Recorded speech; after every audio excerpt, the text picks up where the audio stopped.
Buenas tardes, mucho gusto. Mi nombre es Nineji Fedi Aguirre, estudiante de Administración de Empresas de la Universidad Nacional Abierta de Distancia. En este momento soy estudiante del curso Cultura Política y les voy a explicar el comportamiento del sector sindical, el cual contempla a los obreros y los asalariados.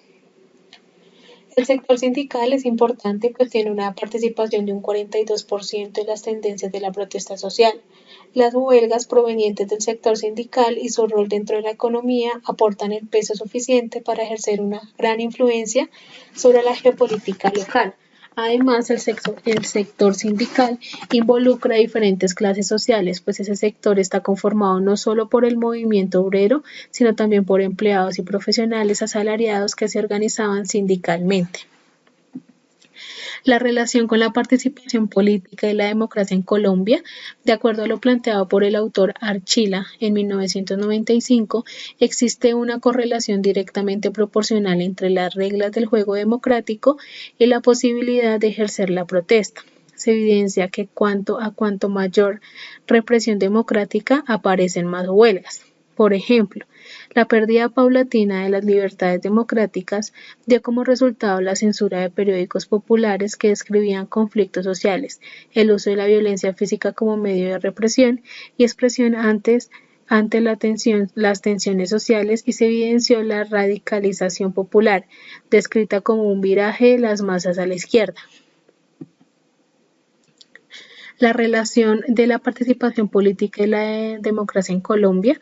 Un ejemplo de participación política organizada dentro del sector fue la conformación de las diferentes confederaciones y uniones de trabajadores que conllevaron a las conquistas obreras, tales como seguridad social, salario mínimo, el código laboral, el subsidio familiar y educación técnica, las cuales tuvieron como bandera la búsqueda de la satisfacción de las necesidades básicas que beneficiaría más adelante a las futuras generaciones de campesinos, estudiantes, negros e indígenas que pronto migrarían a este sector.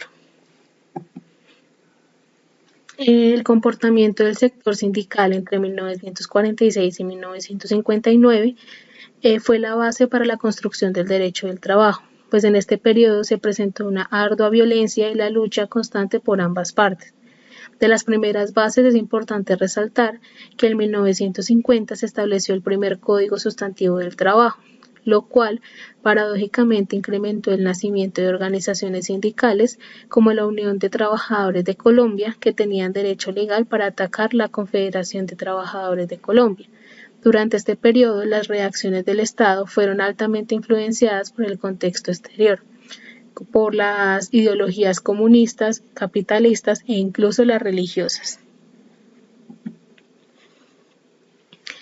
El sector sindical en el Valle del Cauca, debido a la posición geográfica estratégica del Valle del Cauca, favoreció el movimiento de cargas por vía fluvial y férrea, lo que atrajo los navieros e industrias que movían sus productos a través del puerto de Buenaventura. Lo anterior incrementó la concentración de ingenios azucareros, la producción de manufactura, la industrialización de los cultivos de soya, maíz, sorgo y arroz, lo que incrementó la presencia de trabajadores que eran explotados y abusados por su necesidad.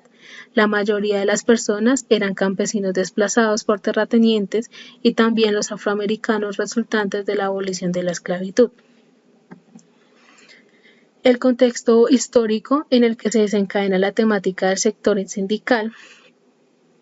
Las primeras muestras de protestas iniciaron en 1910 y 1919 con los trabajadores del sector ferroviario de Antioquia y de La Dorada, que demandaban un mejor pago y asistencia médica debido a la dureza y riesgo de su trabajo. Otro hecho importante fueron las consecuencias del fin de la Primera Guerra Mundial, que afectaron el entorno laboral de América Latina, pues fue invadida por ideologías nacionalistas producto de la migración activista sindicales europeos. Gracias a la crisis económica se permitió con facilidad la inversión de capital estadounidense que fue sembrando empresas multinacionales en todo el país. Posteriormente a otras protestas, se promulgó la Ley 78 de 1919, donde se reguló el derecho a la negociación colectiva, la conformación de tribunales de arbitramiento y el derecho de huelga.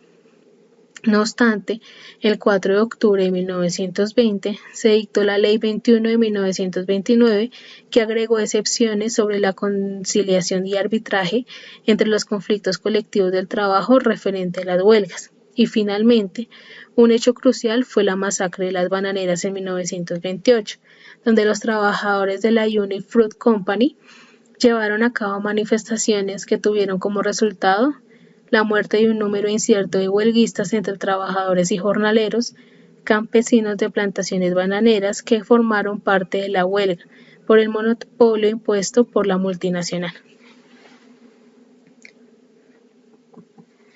La población directamente afectada se puede considerar como los trabajadores, las pequeñas industrias nacionales, las grandes industrias multinacionales, los campesinos desplazados, los afroamericanos y los líderes sindicales. La población indirectamente afectada es la prensa, tanto grandes como pequeñas imprentas, las familias y los actores relevantes del sector son, en primer lugar, los trabajadores compuestos por la clase obrera y los asalariados, que luego serían o se convirtieron en organizaciones sindicales, el Estado y los empleadores, las industrias. Los hechos que influyeron en el contexto donde se desarrolló el movimiento del sector sindical se encuentra primero el reconocimiento del derecho a la asociación sindical por medio de la Ley 83 del 23 de junio de 1931, también en medio del auge económico de 1944 a 1948 surgieron más de la mitad de los sindicatos que aparecieron desde principios de siglo, el asesinato de Jorge Eliezer Gaitán en 1948, que propició un ambiente de rebeldía y de disturbios conocidos como el Bogotazo, y finalmente la renuncia del presidente Rojas Pinilla después de un largo periodo de protestas violentas. En el contexto actual, el comportamiento del sector sindical tiene los siguientes aspectos. Primero, hoy en día se presenta una tendencia a la disminución de trabajadores sindicalizados, también la privatización de las industrias, la cobertura y garantías por medio del derecho laboral. Las empresas otorgan mayores beneficios a los trabajadores por no estar sindicalizados. El gobierno colombiano tiene la facultad para disolver sindicatos. También la evolución de los ideales de las organizaciones sindicales y finalmente la participación activa en la resolución de conflictos colectivos de trabajo. Para finalizar, el aporte del sector sindical a la construcción de una democracia es importante ya que abrió espacios de participación, su importante lucha por condiciones laborales paulatinamente tomó también fuerza para tener voz y voto en la toma de decisiones y la relación del sector sindical con el concepto de cultura política. Actualmente se tiene una cultura política defensiva frente al sector laboral. Esto implica que también tenga fuerza para incentivar manifestaciones cuando exista vulneración de derechos, siempre en la búsqueda de la disminución de los conflictos laborales. Muchas gracias por su atención.